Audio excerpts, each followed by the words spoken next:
enfrente del púlpito tenemos una Biblia abierta. Y incluso se le denomina a este tipo de Biblias como Biblias de púlpito. ¿Por qué? Porque sobre todo en el pasado iban colocadas sobre el púlpito.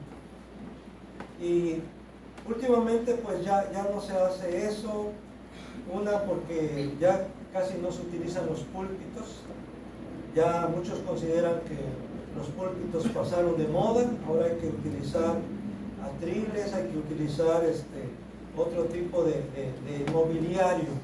Incluso ya es algo que se puede quitar y poner, y lo que sí debe en algunas iglesias, en algunos templos, lo que está ahí al centro pues es los instrumentos musicales. Ya no es la Biblia, ya no es el púlpito. Porque en las iglesias tradicionales o conservadoras, vamos a llamarle así, las iglesias históricas, el púlpito está al frente y al centro del templo, al centro de algunos le llaman de la nave. Dirán, ¿cómo que nave? Pues es que en el griego es naos, la nave es así lo dice, ¿verdad? Que es el templo. ¿Y por qué? Porque para la iglesia reformada, para la iglesia cristiana, para la iglesia bíblica, la Biblia es el centro. Cristo es el centro, por supuesto. Por eso se habla de una vida cristocéntrica, de una predicación cristocéntrica, y por eso todavía se sigue dejando el púlpito en el centro como referencia.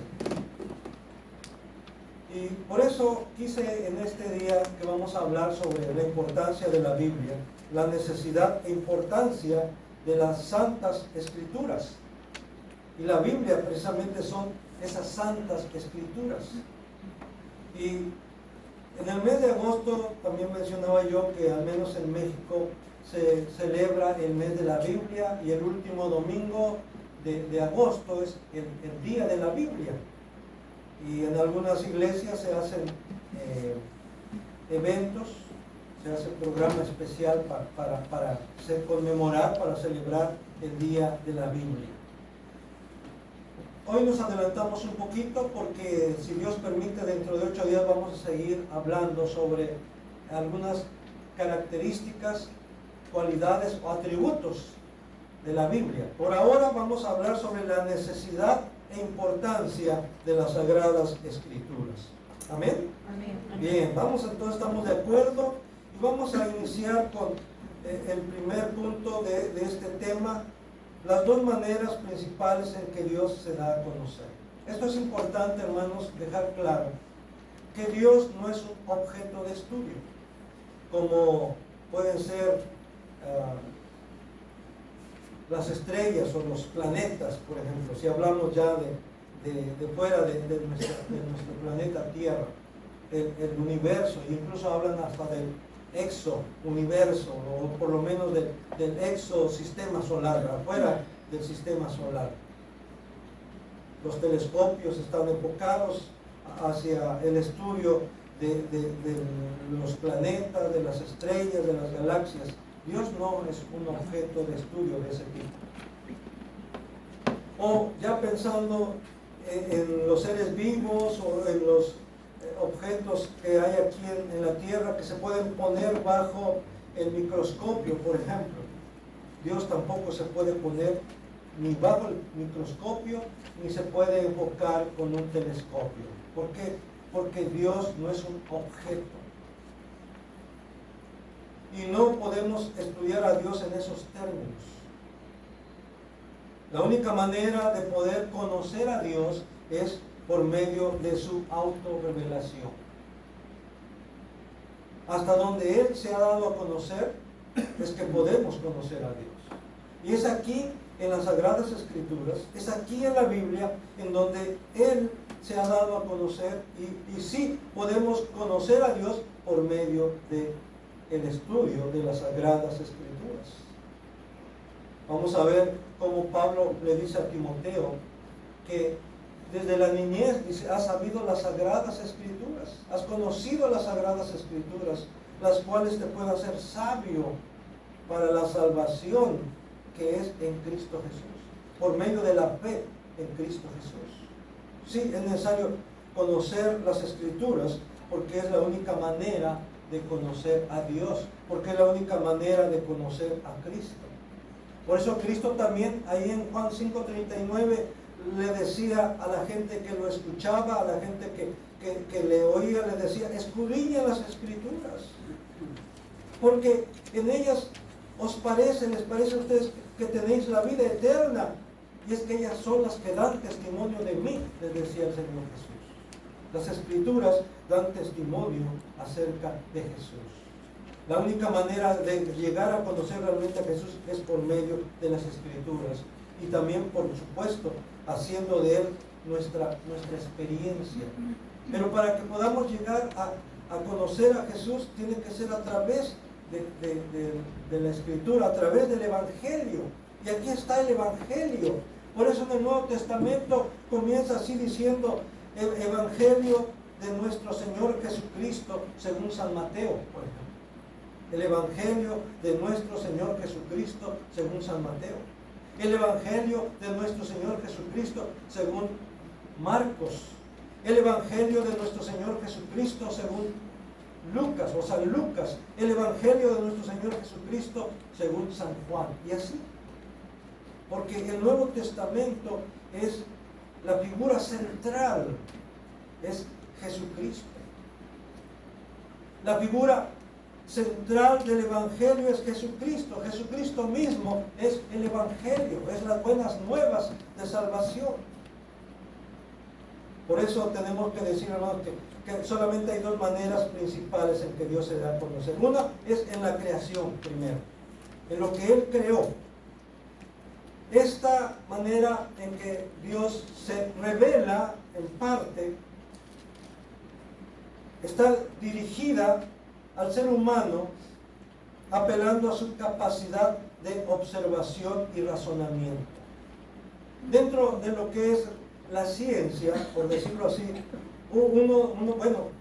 dicen que el conocimiento se adquiere por medio de la observación, la experimentación y la comprobación. Puede haber otros elementos ahí, ¿verdad? Los que están estudiados en esto, ¿verdad? Pero así en términos generales es observación, experimentación y comprobación, para que luego ya aquello que se suponía que es una hipótesis llegue a ser una teoría y luego un hecho.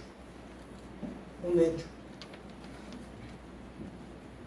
Dios, hermanos, el creador del ser humano, el ser humano creado a imagen y semejanza de Dios, Dios lo dotó de esa capacidad para razonar, para analizar. Y por eso Dios se manifiesta en la creación. Por eso el Salmo 19, versículo 1 y 2 dice, los cielos, refiriéndose el azul del cielo, pero también refiriéndose a los cielos estrellados, dice, los cielos cuentan la gloria de Dios. La versión antigua de Reina Valera dice, denuncian, los cielos denuncian la gloria de Dios, proclaman la gloria de Dios, y el firmamento anuncia la obra de sus manos.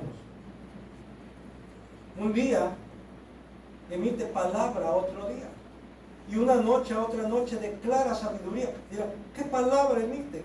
¿Qué sabiduría está transmitiendo? Pues eso de que, como si dijeran, mírenme, le está diciendo al hombre, mírenme. Las estrellas, las galaxias le están diciendo al hombre, mírenme. Porque al mirarme, ustedes pueden ver la gloria de mi Creador. Eso es lo que está diciendo el Salmo 19. Dios, hermanos, creó cosas tan maravillosas aquí mismo en nuestro planeta, hermanos. Cuando vemos los cielos, el cielo azul, cuando vemos las nubes, Yo luego a veces voy con mi esposa en el carro y le digo, mira, cómo me gusta ver esas nubes. Esas nubes que están flotando en el aire, hermanos, pesan toneladas. Contienen toneladas de agua. Y ahí están, y en su momento, ¿verdad?, descargan ese precioso líquido, ese vital líquido. El hombre ha descubierto cómo se lleva a cabo todo este proceso, ¿verdad?, de la evaporación, la formación de las nubes, la decantación y todo eso. Pero ¿quién hizo todo esto, hermanos? Es Dios. Dios ha puesto leyes en la naturaleza. Y Dios sostiene a su creación.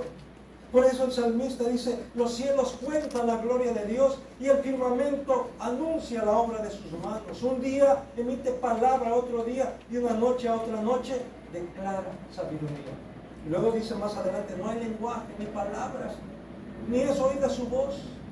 Por toda la tierra salió su voz y hasta el extremo del mundo sus palabras. El hombre, hermanos, hace oído sordo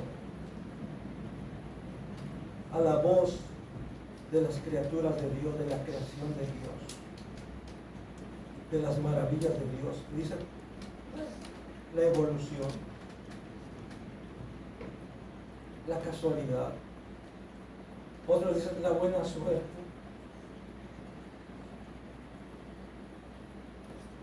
Sale su voz y nadie quiere escuchar su voz. El mismo sol, por eso más adelante, ahí mismo en el Salmo 19, dice, en ellos, o sea, en los cielos, en el firmamento, Dios puso tabernáculo para el sol. Y el sol, como esposo que sale de su tálamo, se alegra cual gigante para correr el camino. De un extremo de los cielos es su salida y su curso, dice, hasta el término de ellos. Y nada hay que se esconda de su calor. Hermanos, el sol es una figura de Cristo. El sol es un tipo de Cristo, de Dios mismo. Nadie escapa de su cuidado, nadie escapa de su visión, nadie escapa de su bondad. Porque Él hace salir su sol sobre justos e injustos. Él hace llover sobre buenos y malos. El sol, la lluvia, el aire, hermanos, es manifestación de la misericordia de Dios, del amor de Dios, de la bondad de Dios sobre todo el mundo. Esta manera de darse a conocer de parte de Dios se le conoce como la revelación general. Y a causa del pecado que hay en el hombre, esta no es suficiente para que el hombre llegue a conocer a Dios ni su propósito para su vida.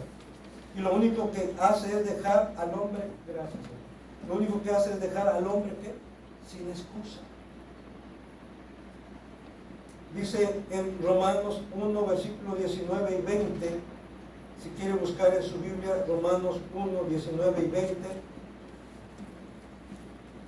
dice, porque lo que de Dios se conoce, les es manifiesto, o sea, les es dado a conocer, pues Dios se los manifestó.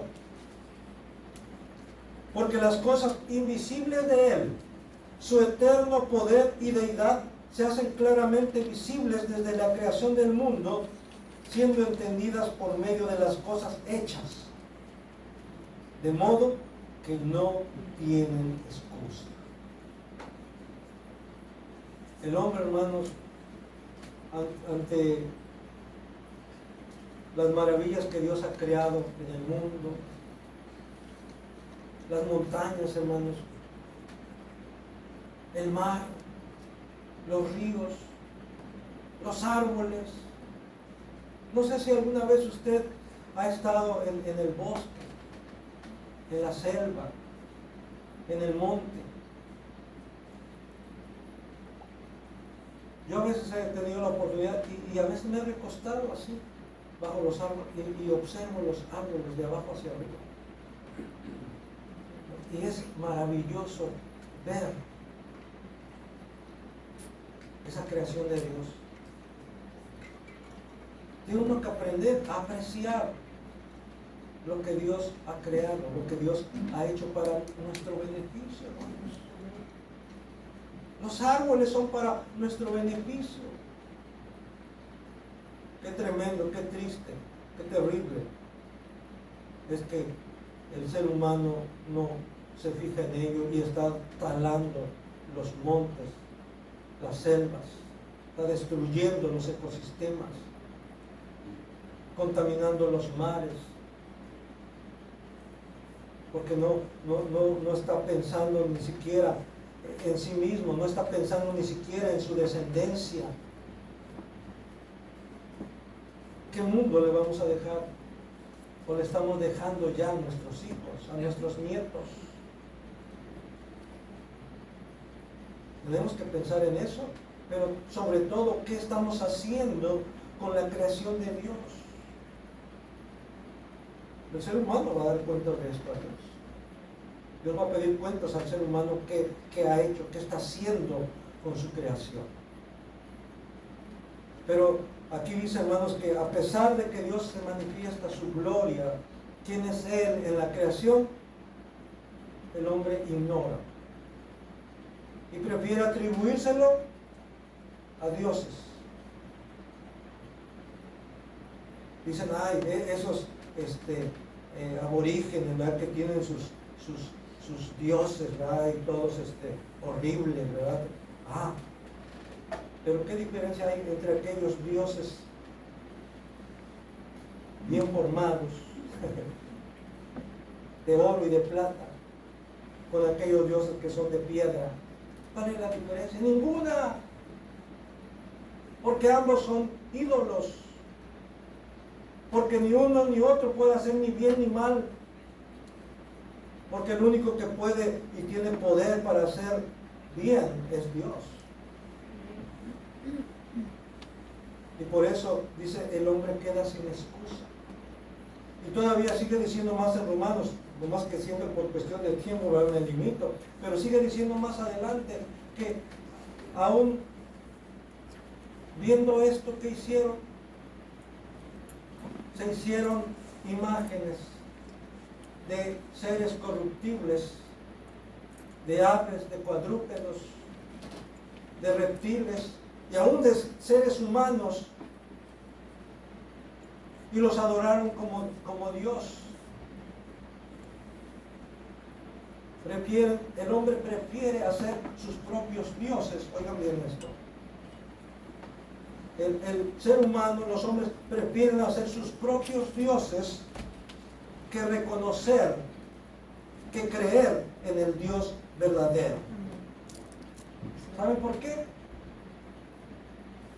Porque el Dios verdadero exige, te dice lo que debes hacer. No te dice, bueno, hay como tú consideres, como tú quieras, como tú la veas. No, el Dios verdadero dice, por ejemplo, no tendrás dioses ajenos delante de mí. No te harás imagen ni ninguna semejanza de lo que está arriba en el cielo y abajo en la tierra, etc.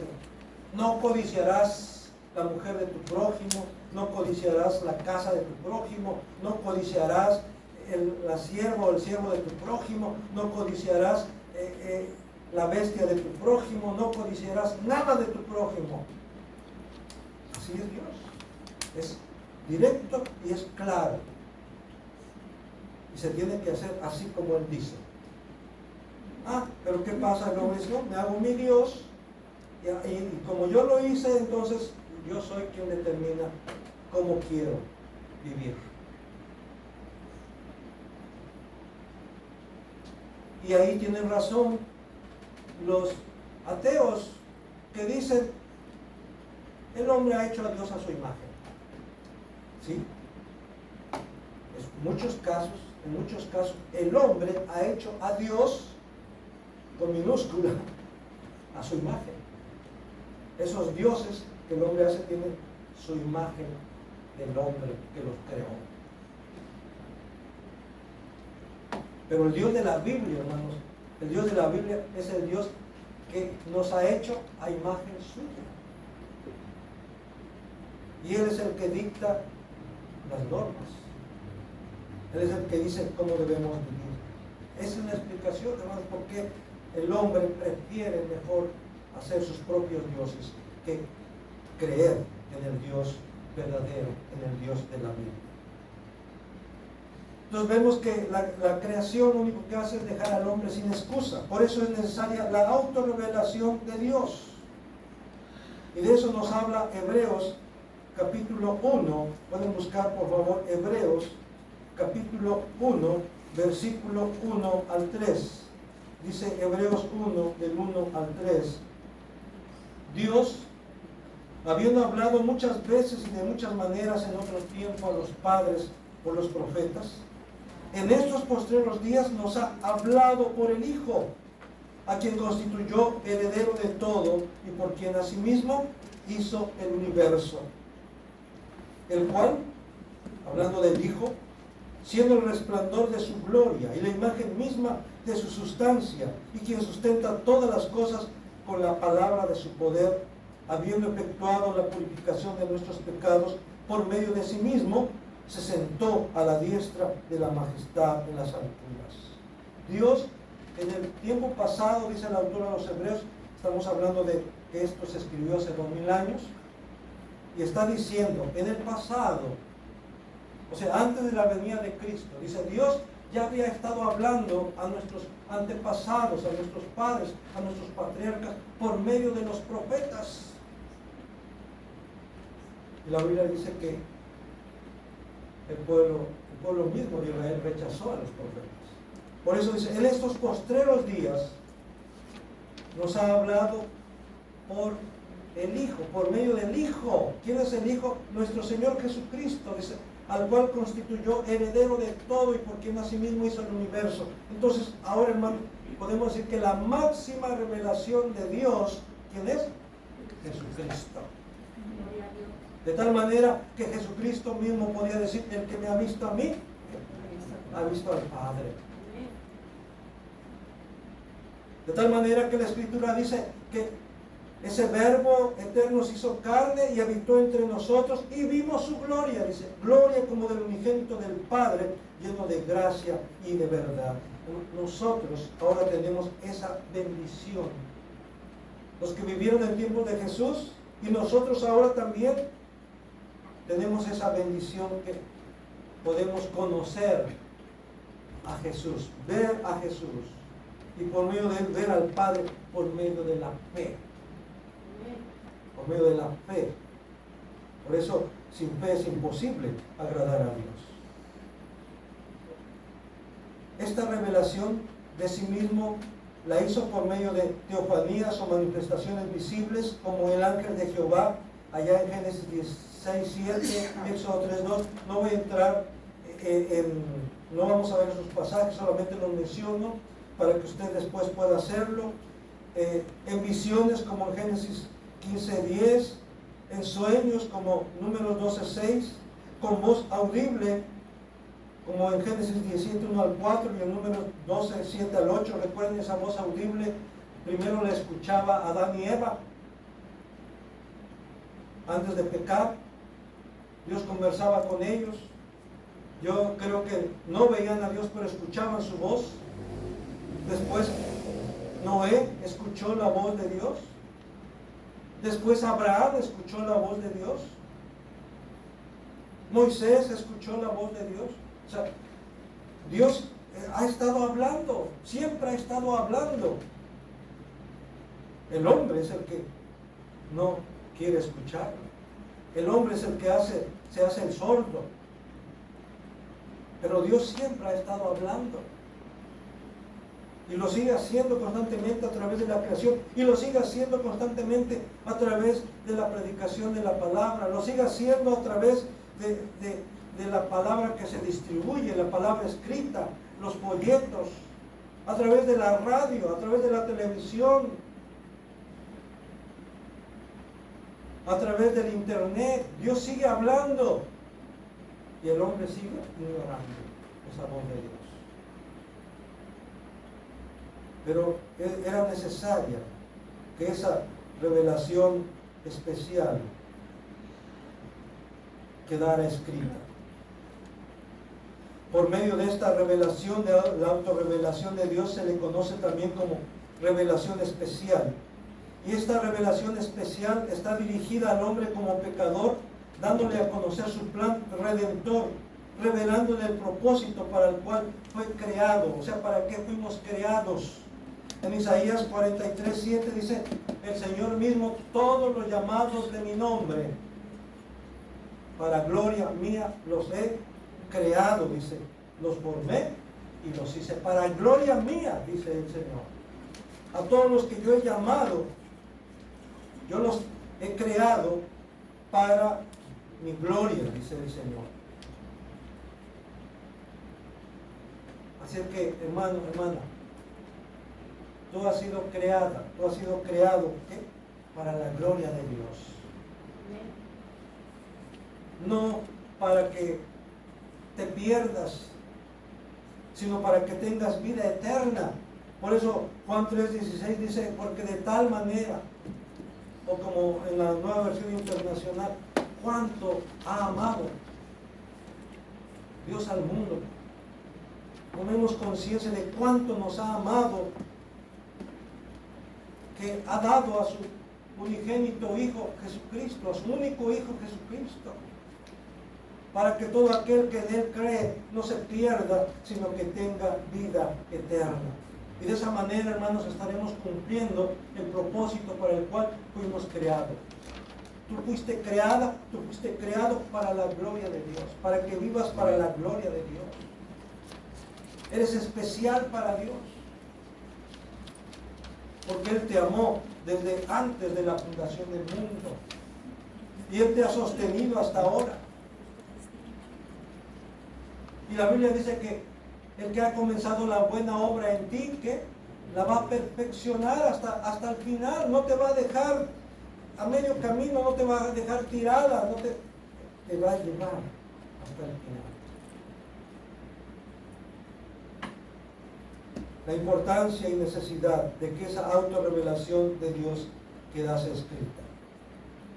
En la Confesión de Fe de Westminster, en el capítulo 1, en el párrafo A, en el primer párrafo, dice que para conservar y propagar mejor la verdad y para el mayor consuelo y establecimiento de la Iglesia contra la corrupción de la carne, la malicia de Satanás y del mundo, le agradó a Dios dejar esa revelación por escrito. No fue la idea del hombre que dijo, bueno, voy a escribir eso que Dios me está diciendo para que no se me olvide. No, desde un principio era el propósito de Dios, el plan de Dios, la voluntad de Dios, que su autorrevelación, que su palabra y que sus manifestaciones visibles o teofanías quedaran registradas en un libro. Y ese libro, curiosamente, hermanos, Biblia, Biblos, quiere decir conjunto de libros. Sí, este libro en realidad es un conjunto de libros que se escribieron en un periodo de 1600 años. Estoy adelantando un poquito de lo que íbamos a ver dentro de 8 días. En un lapso de 1600 años. Por más de 40 autores o escritores, porque el autor es uno solo, autor con mayúscula, uno, autores con minúscula, más de 40. Y dentro de esos autores, de diferentes partes, de diferentes regiones del mundo, de diferentes culturas, de diferentes estratos sociales, de diferente carácter. Y es lo maravilloso que esto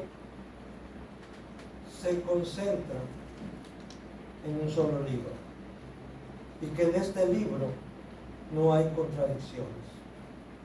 El hombre ha buscado, ha tratado de buscar errores. Sí hay errores tipográficos, errores de imprenta, como en cualquier otro libro. Pero en su contenido, lo que dice incluso acerca de lugares geográficos, es sorprendente cómo cada vez la arqueología está confirmando lo que la Biblia dice de hace 3.000 años, por ejemplo. Entonces, era la voluntad de Dios que su palabra, que su voluntad quedase por escrito. De tal manera que a Moisés le dice ahí en Éxodo 24:12, entonces Jehová dijo a Moisés, sube a mí al monte y espera allá, y te daré tablas de piedra y la ley y mandamientos que he escrito para enseñarles. ¿Quién inventó la escritura, hermanos? Dios. Mira, el hombre. Y hablan que la escritura más antigua la cuneiforme, y luego jeroglíficos, y luego etcétera, etcétera. No, quien inventó la escritura es Dios. Yo he escrito, dice, estos mandamientos, he escrito mi voluntad. Y él escribió primero en tablas de piedra, o sea, no en cualquier cosa, no en pergaminos, no en piel no en pieles, porque ese es otro proceso, cómo se fue formando, ¿verdad? El material para la escritura, ¿verdad? Primero en la roca, luego fue formando papiro, piedra, etcétera, etcétera. Pero Dios mismo dijo, voy a escribir mi ley, mis mandamientos, mi voluntad en tablas de piedra. ¿Para qué? Para que la comuniques a mi pueblo, para que mi pueblo sepa qué es lo que yo quiero, para que les enseñes mis mandamientos al pueblo. Y por eso ahí en Josué 1:8 dice, nunca, yo sé que usted sabe Josué 1:8, dice, nunca se apartará, ¿qué dice? De tu boca. Nunca se apartará de tu boca este libro de la ley. Está hablando, por supuesto, ahí del Pentateuco, de los primeros 5 libros de la ley, que era lo que ya se había escrito por Moisés. Nunca se apartará de tu boca este libro de la ley, dice,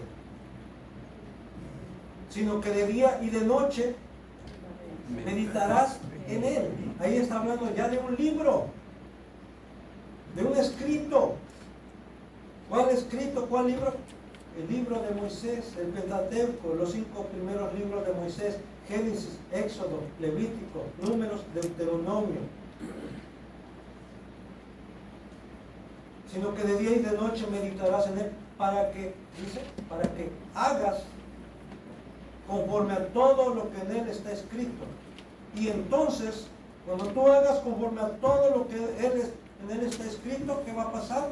Y entonces harás prosperar tu camino, ¿qué? Todo te saldrá bien. Hoy en la escuela dominical comentamos algo respecto a esto. Y hay gente que dice, oye, ¿cómo le haces? Si yo gano más que tú, y mira, y tú ahorras más, y tú tienes más que yo. Ahí está el secreto. ¿Cuál es el secreto? Que nosotros estamos conscientes que somos administradores, somos mayordomos del Señor. Que los recursos no son nuestros, son de Dios. Y que debemos administrarlos correctamente. Y eso está aquí, en su palabra, eso dice en su palabra, que somos mayordomos. Que el dueño de todo, ¿quién es? Es Dios. Él es el dueño de todo. Así es que ahí está claramente.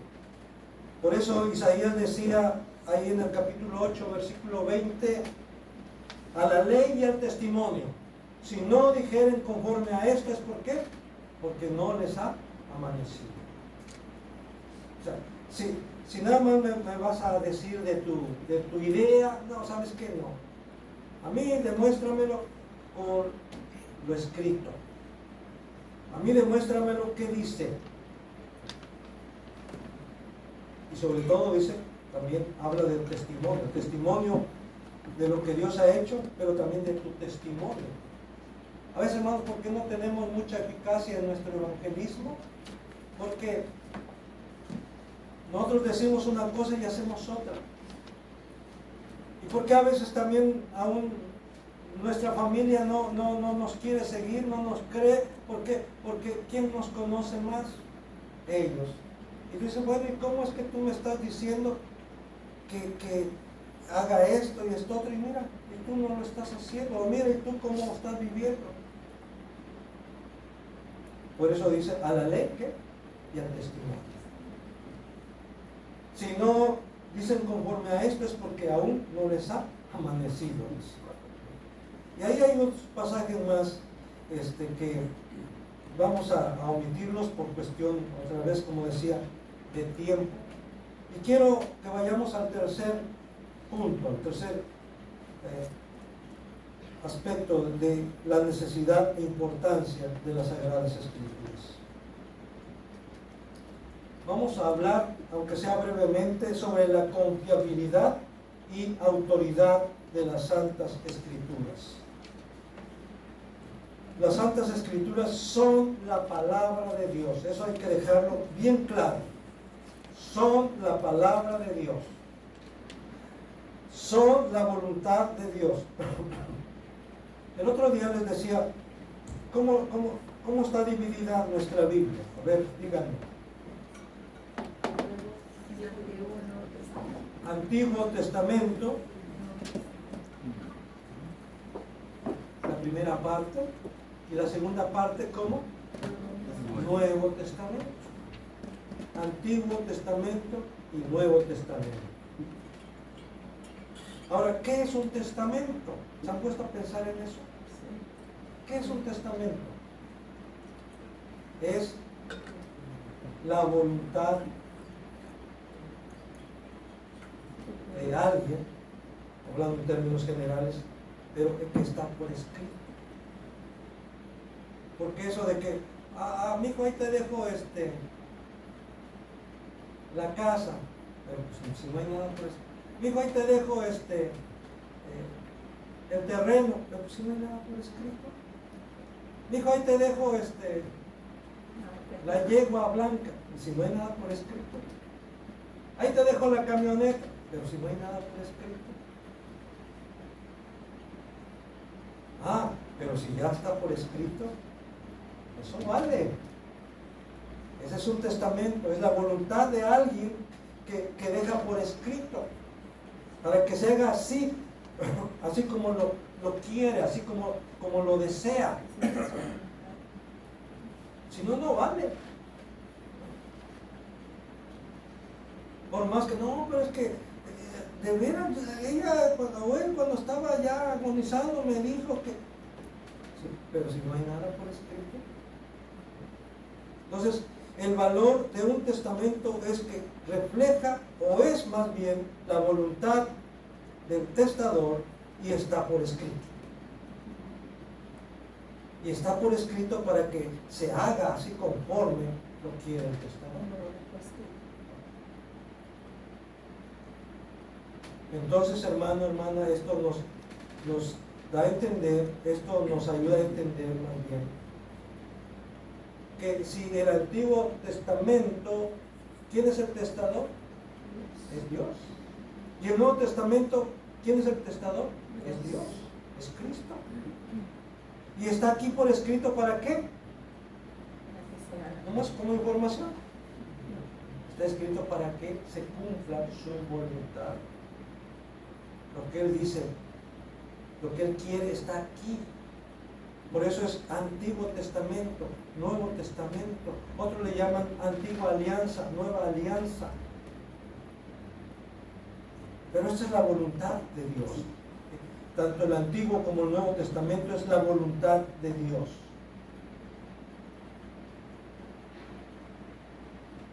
¿Por qué decimos que las Santas Escrituras, o lo que ahora le llamamos la Biblia, son la palabra de Dios? ¿Por qué? Porque cuando los escritores sagrados iban a comunicar el mensaje al pueblo, decían, y aquí hermano usted puede seguir así en su boletín, nada más lo que está transcrito, lo que está extraído de los versículos, usted puede comprobarlo ya con más tiempo, más detenimiento en su Biblia. Por ejemplo, a Isaías, dice, vino palabra de Jehová a Isaías, en Isaías 38:4. Luego también con relación a Jeremías, palabra de Jehová que le vino a Jeremías, Jeremías 1:2. Con respecto a Ezequiel dice, vino palabra de Jehová al sacerdote Ezequiel, en Ezequiel 1:3. Con respecto a Oseas dice, palabra de Jehová que vino a Oseas, en Oseas 1:1. En cuanto a Joel dice, palabra de Jehová que vino a Joel, Joel 1:1. A Jonás, vino palabra de Jehová a Jonás, Jonás 1:1. A Miqueas, palabra de Jehová que vino a Miqueas, Miqueas 1:1. Palabra de Jehová que vino a Sofonías, Sofonías 1:1. Esto, hermanos, nos demuestra que los profetas, podemos buscar más textos, incluso en una concordancia usted puede buscar y va a ver que ellos decían, vino a mí palabra de Jehová. Y esta es la palabra de Jehová. Entonces, ¿qué es lo que tenemos aquí, hermanos? Palabra de Jehová, palabra de Dios. Por eso, hermanos, la importancia de las Sagradas Escrituras, la importancia de la Biblia. ¿Por qué? Porque aquí está la voluntad de Dios, porque aquí está la palabra de Dios. Perdón, por eso el apóstol Pedro, en su segunda carta, vean lo que dice el apóstol Pedro en su segunda carta, segunda de Pedro 1:19 al 21, dice, tenemos también la palabra profética más segura. Está hablando aquí del Antiguo Testamento. Ya en ese tiempo ya estaba escrito lo que ahora tenemos como Antiguo Testamento. Y a eso se refiere el apóstol Pedro, a la palabra profética. Algunos dicen, no, se está refiriendo a los profetas de su tiempo. No, se está refiriendo a lo escrito por los profetas. Y por eso dice, tenemos también la palabra profética más segura, a la cual hacéis bien en estar atentos como a una antorcha que alumbra en lugar oscuro, hasta que el día esclarezca y el lucero de la mañana salga en vuestros corazones. Entendiendo primero esto, que ninguna profecía de la Escritura es de interpretación privada. ¿Qué quiere decir esto? No quiere decir que no puedes leerla e interpretarla. Está diciendo que si vas a leerla, tienes que meditarla, tienes que pedirle a Dios que te guíe, porque no es a lo que a ti se te ocurra, lo que a ti te parezca, no, es lo que Dios realmente está diciendo. Por eso es importante ser cuidadosos, porque si no, luego de ahí salen las herejías, precisamente, cuando se distorsiona la palabra de Dios. Por eso hay que estar atentos, hay que poner atención. Por eso Jesús decía, escudriñen las Escrituras. Escudriñar es leer con atención, es reflexionar, meditar en lo que se está leyendo. Pedirle a Dios que por medio de su Espíritu Santo nos guíe, nos ilumine para entender su palabra. Entendiendo primero esto, dice que ninguna profecía de la Escritura es de interpretación privada, porque nunca la profecía fue traída por voluntad humana, sino que los santos hombres de Dios hablaron, sí, hablaron siendo inspirados por el Espíritu Santo. El Espíritu Santo les inspiró en lo que tenían que decir, cómo lo tenían que decir, y luego cuando tenían que escribirlo, el Espíritu Santo les guió para escribir, y ahí entra lo que es la inspiración de las Sagradas Escrituras. Y ahí habla precisamente de lo que es la inerrancia y todo eso. Que de eso, si Dios permite, vamos a hablar dentro de 8 días. Por eso, hermanos, es importante y es necesaria la Biblia, las Sagradas Escrituras. Tal es así, hermanos, que el apóstol Pablo, escribiendo a Timoteo, y con esto quiero terminar, dice ahí en 2 Timoteo 3:16, dice toda la escritura, tanto el Antiguo como el Nuevo Testamento, desde Génesis hasta Apocalipsis, toda la escritura que dice es inspirada por Dios. Lo mismo que decía Pedro, inspirada por Dios. Y útil ¿para qué? Para enseñar, para redarguir, para corregir, para instruir en justicia. Hermanos, aquí en la Escritura tenemos todo lo necesario para conducir nuestra vida correctamente. El mejor manual para vivir lo tenemos aquí en la Biblia. Y no solamente te va a capacitar para vivir aquí en este mundo, en esta vida, sino te va a capacitar para poder vivir la vida eterna, que es lo más maravilloso y que ningún otro libro te va a proveer, te va a proporcionar, solamente las Sagradas Escrituras. Amén. Amén. Pues bien, hermanos, entonces ya en otro punto pues quedará pendiente y le encargo que lo pueda leer, y si Dios nos permite, dentro de 8 días seguiremos hablando sobre la importancia, las cualidades, los atributos de las Sagradas Escrituras.